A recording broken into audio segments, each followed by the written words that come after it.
On GAP News, William Hague and John Kerry hold Syria talks. The Foreign Office confirmed this afternoon.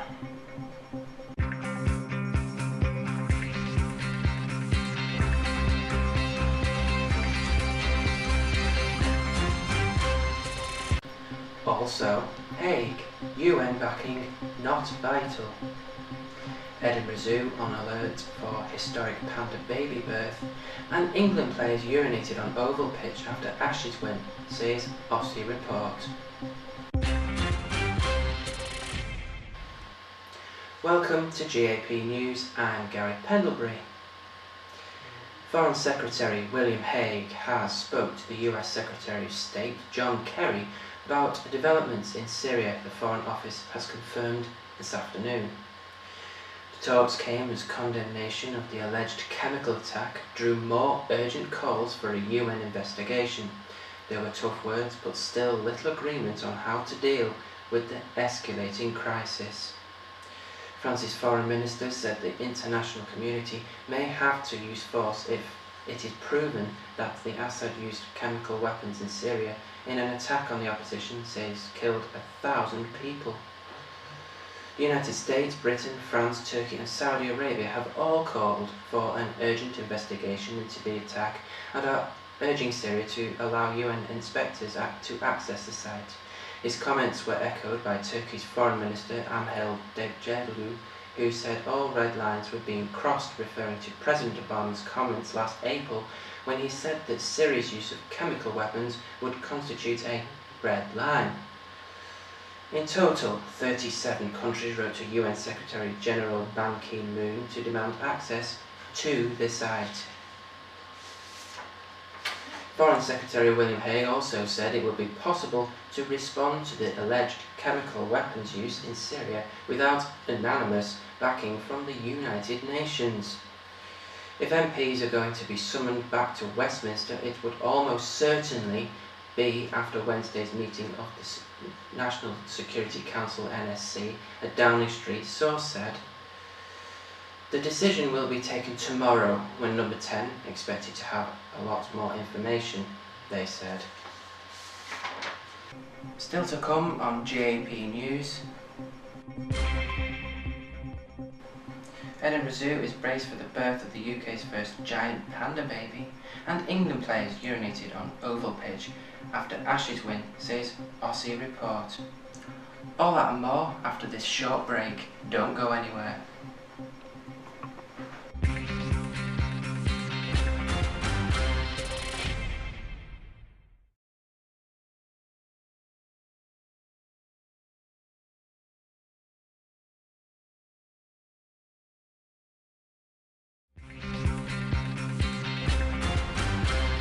Welcome back, you're watching GAP News. Edinburgh Zoo is braced for the birth of the UK's first giant panda baby.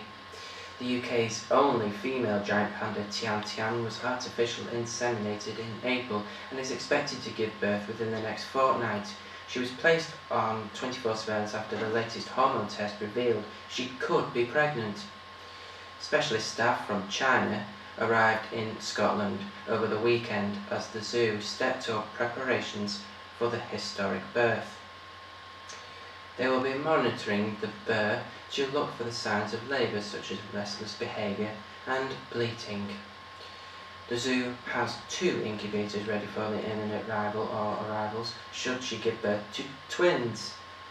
However, if she is pregnant, there is the possibility that she may not carry to the full term. Her body may reabsorb the fetus or reject them. Staff at Edinburgh Zoo say to keep her relaxed, she has an access to her off-show area where her cubbing box is located and she's spending most of her time there. The identity of the baby panda's father will initially be unclear.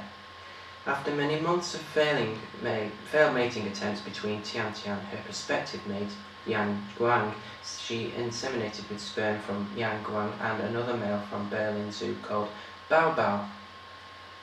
The birth process is very delicate and there is a chance that Tian Tian could lose the cubs.